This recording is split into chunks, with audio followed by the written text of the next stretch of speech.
नमस्कार दोस्तों, स्वागत है आपका स्टडी IQ में। मैं हूं आपका दोस्त राहुल सायगांवकर और आज हम लोग एक बहुत ही दिलचस्प टॉपिक के ऊपर डिस्कशन करने वाले हैं। हम लोग बात करने वाले हैं हवाना सिंड्रोम और हवाना सिंड्रोम से जुड़े हुए इश्यूज के साथ। हवाना सिंड्रोम, ब्रेन इंजुरी के बारे में डिस्कशन करने वाले। आप यहां पर रिपोर्ट देख सकते हो। United states officials have finally confirm कि 130 इंसिडेंट्स आ चुके हैं या फिर उन्हें एक्नॉलेज किया है कि इतने सारे इंसिडेंट्स है हवाना सिंड्रोम, ब्रेन इंजरी के। तो आज हम लोग इस पर्टिकुलर वीडियो में बात करेंगे क्या है ये हवाना सिंड्रोम, कब से है ये प्रोमिनेंट। अगर आपको याद होगा कुछ महीनों पहले, टू बी प्रिसाइज दिसंबर 2020 में हम लोगों ने इसी सिंड्रोम पे बात की थी, क्योंकि उस समय पे यूनाइटेड स्टेट्स में एक स्टडी आई थी, right. This is covered on the study IQ platform. तो आज हम लोग आगे वाली चीज बात करेंगे, अपडेट के बारे में बात करेंगे कि क्या है नई खबर, किस तरह यूएस ने इसको एक्नॉलेज किया है, और एक्नॉलेज किया है तो आगे चल के यूनाइटेड स्टेट्स इसके बारे में क्या करने वाले हैं। तो चलिए डिस्कशन शुरू करते हैं। और खबर मैंने आपको बता दी है कि what is this Havana syndrome is going to be the agenda of our discussion right now. Finally after 5 years of incidents coming up, बहुत सारे इंसिडेंट्स आए 2016 में, 17 में, 18 में, 19 में। उसके बाद फाइनली यूनाइटेड स्टेट्स ऑफिशियल ने यह माना है कि 130 अमेरिकन डिप्लोमेट्स, ऑफिशियल्स, स्पाइस, उनको कुछ तरह की एक सिकनिंग बीमारी है जिसको उन्होंने नाम दिया हुआ है हवाना सिंड्रोम, क्योंकि इसकी शुरुआत हुई थी हवाना में, राइट। तो चलिए बात करते हैं स्पाई कल्चर के बारे में। इस पर्टिकुलर डिस्कशन से हम बात कर सकते हैं स्पाई कल्चर कितना प्रोमिनेंट था यूनाइटेड स्टेट्स में पहले। जब हम लोग समझिए कोल्ड वॉर की बात करेंगे, 1945 के बाद एक तरफ था यूनाइटेड स्टेट्स, दूसरी तरफ था USSR, और स्पाई कल्चर इतना प्रोमिनेंट था कि यूएस अपने अंडरकवर ऑफिसर्स को USSR में भेजता था और USSR अपने अंडरकवर ऑफिसर्स को USA में भेजता था। और हम जानते हैं कि हर एक कंट्री स्पाई कल्चर जरूर यूज करता है, यानी कि खुफिया एजेंसीज उनकी है, खुफिया ऑफिसर्स उनके हैं, अंडरकवर ऑफिसर्स जैसे USA की है central intelligence agency CIA, British की है MI6, और इजराइल की है मोसाड, इंडिया की है रॉ, राइट। तो बहुत सारा स्पाई कल्चर जरूर चलता है। अब अगर हम लोग हवाना सिंड्रोम की बात करेंगे, पॉपुलर कल्चर में इसको बहुत ज्यादा डिस्कशन भी हुई है इसके ऊपर। अगर मैं कहूंगा बहुत से लोग इसको साइकोजेनिक इलनेस भी कहा है। तो अभी finally United States has acknowledged that there is something wrong and now they are going to do something about this, ये उन्होंने कहा है। तो चलिए बात करते हैं इस हवाना सिंड्रोम के बारे में। ऑल्दो अगर मैं बात करूं कोल्ड वॉर की, 1991 के बाद कोल्ड वॉर तो नहीं रहा है, तब से स्पाई कल्चर थोड़ा सा कम हुआ है, लेकिन अभी भी खुफिया एजेंसीज है, खुफिया ऑफिसर्स है, और अटैक्स भी होते रहते हैं, attacks, counter attacks, but not to such an extent, क्योंकि now things get escalated very very quickly. अब ये हवाना सिंड्रोम है क्या? पिछले 5 साल से, टू बी प्रिसाइज 2016 से बहुत सारे यूनाइटेड स्टेट्स के ऑफिसर्स जो है, डिप्लोमेट्स है, इंटेलिजेंस ऑफिसर्स है, खुफिया इनके जो ऑफिसर्स है, अंडरकवर ऑफिसर्स, उनको एक मिस्टीरियस इलनेस हो रही है जिसको इन्होंने नाम दिया है हवाना सिंड्रोम। और ये काफी डिस्टर्बिंग सी चीज है कि जो CIA के ऑफिसर्स है, CIA के अंदर बिलीफ सिस्टम, पेंटागन जो यूनाइटेड स्टेट्स का इंस्टीट्यूशन है, उनके ऑफिसर्स और उनके इंस्टीट्यूशन के अंदर ये बिलीफ सिस्टम है कि this is nothing but a deliberate act of aggression. क्यों? क्योंकि अगर आप इन लोगों के इंटरव्यूज देखिए, स्पेशली वो CIA ऑफिसर्स, वो जो दूसरे पर्सनल है जो इस सिंड्रोम से गुजर रहे हैं, जो इस प्रॉब्लम से गुजर रहे हैं, वो कहते हैं कि वो लोग मुझे गोली मार देते तो अच्छा होता, लेकिन इस तरह की चीज नहीं करनी चाहिए थी, राइट। तो they have gone to that extent. बहुत से लोगों में काफी ज्यादा सिम्टम्स आ चुके हैं। देखिए हवाना सिंड्रोम ये कब से फेमस हुआ? 2016 से यूएस डिप्लोमेट्स पहली बार हवाना में, हवाना कहां पे? कैपिटल सिटी ऑफ क्यूबा, मैं आपको बताऊंगा मैप में। वहां पे रिकॉर्ड हुआ कि लोग सिक होना शुरू किए, उनको कुछ फीलिंग ऑफ इलनेस आने लगी, स्पेशली कोई एक साउंड सुनने के बाद, कोई एक ऑड फिजिकल सेंसेशन की बात, यानी कि जो ऑफिसर्स जिनका इंटरव्यू हुआ है, जिनके ऊपर इन्वेस्टिगेशन हुई है, तो उन्होंने देखा है कि एक स्पेसिफिक साउंड या फिर कुछ सेंसेशन के बाद सडनली उनको इलनेस शुरू हुई। अगले दिन से या फिर रात से नॉजिया होने लगा, डिजीनेस होने लगा, बहुत ज्यादा सरदर्द, बहुत ज्यादा थकावट, कुछ लोगों को हियरिंग लॉस, कुछ लोगों को नींद नहीं आने लगी, एक्सटेंसिव सिम्टम्स भी होने लगी कि कॉग्निटिव प्रॉब्लम्स या कॉग्निटिव डिसऑर्डर्स भी शुरू होने, यानी कि समझ नहीं आना। अगर आप एक रिसेंट वाला केस सुनोगे यूनाइटेड स्टेट्स में विद रिस्पेक्ट टू दिस, कुछ ऐसा हुआ कि जो officer was going through this Havana syndrome, suddenly गाड़ी चला रहे, बीच रास्ते में रुक गए।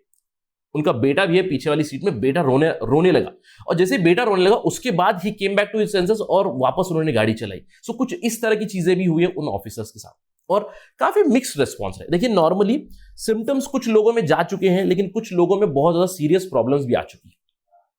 तो ये है हवाना सिंड्रोम की प्रॉब्लम। अगर बात करें हवाना सिंड्रोम का नाम कहां से आया है, देखिए सबसे पहली बार ये बीमारी जो आई थी या फिर सिकनेस जो आई थी, ये आई थी हवाना में जो डिप्लोमेट्स पोस्टेड थे। यूनाइटेड स्टेट्स है, यहां पे यूनाइटेड स्टेट्स के सदर्न साइड में, फ्लोरिडा के सदर्न साइड में आता है क्यूबा, और आपको याद होगा क्यूबा और यूएस के रिलेशंस अच्छे नहीं थे।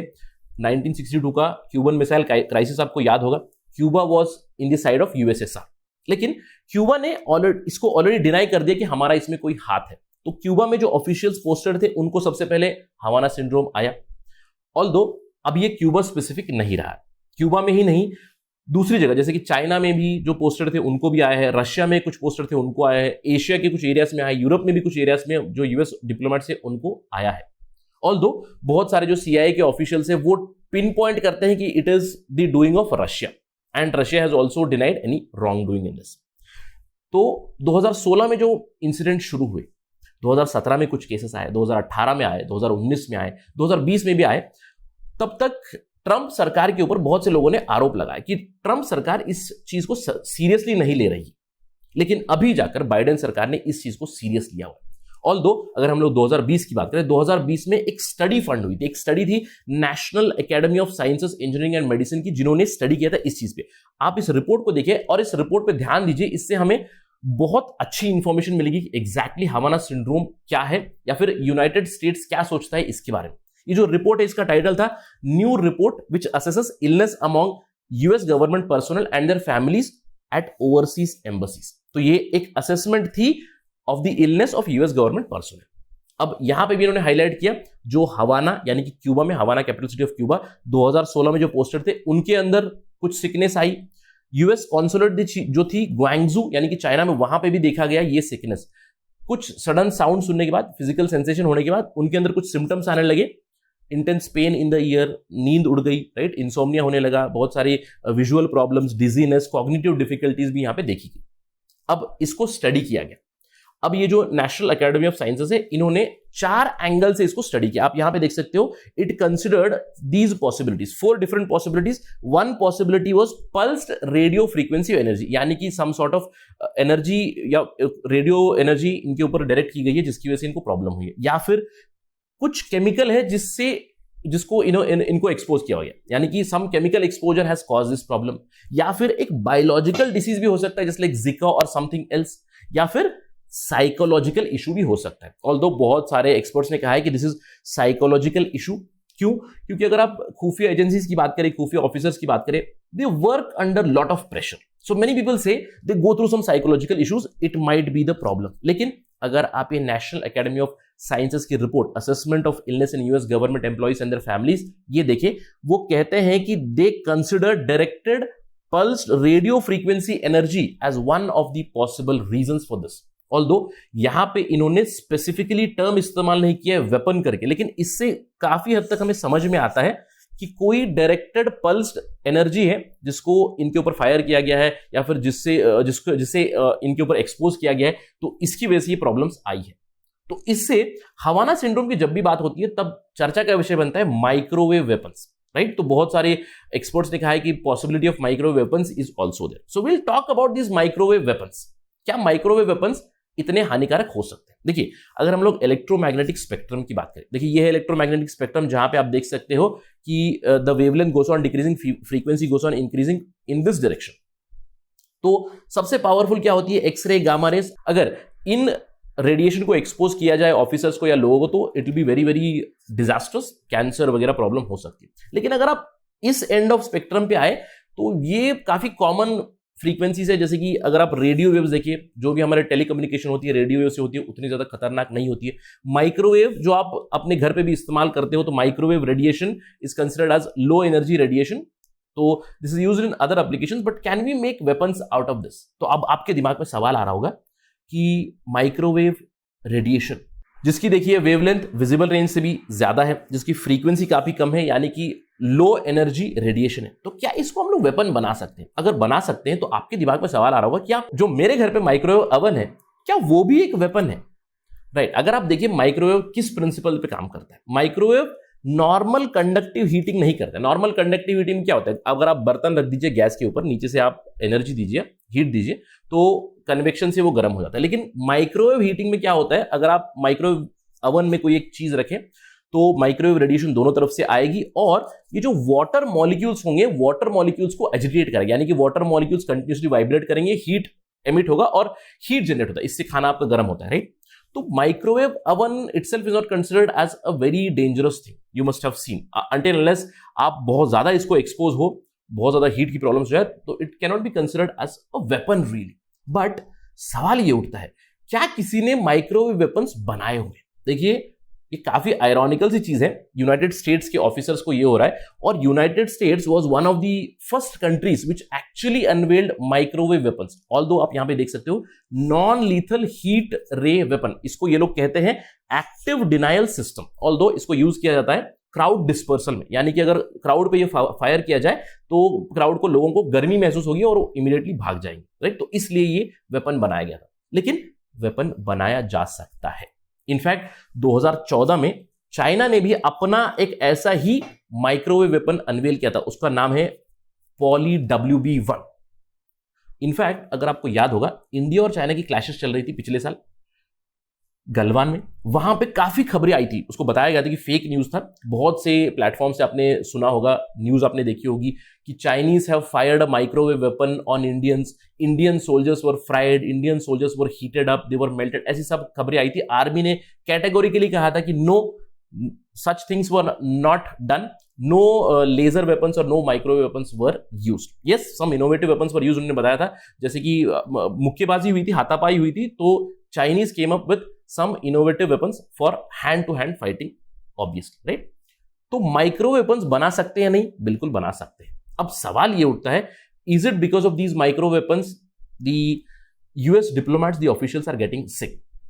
कंक्लूसिवली अभी भी नहीं कहा जा सकता। ऑल्दो अगर हम लोग बात करिए चर्चा का विषय क्यों बन चुका है, देखिए हाल ही में यूनाइटेड स्टेट्स ने इन्वेस्टिगेट किया दूसरा सस्पेक्टेड केस मिस्ट्री हवाना सिंड्रोम का, वो भी व्हाइट हाउस के बहुत पास।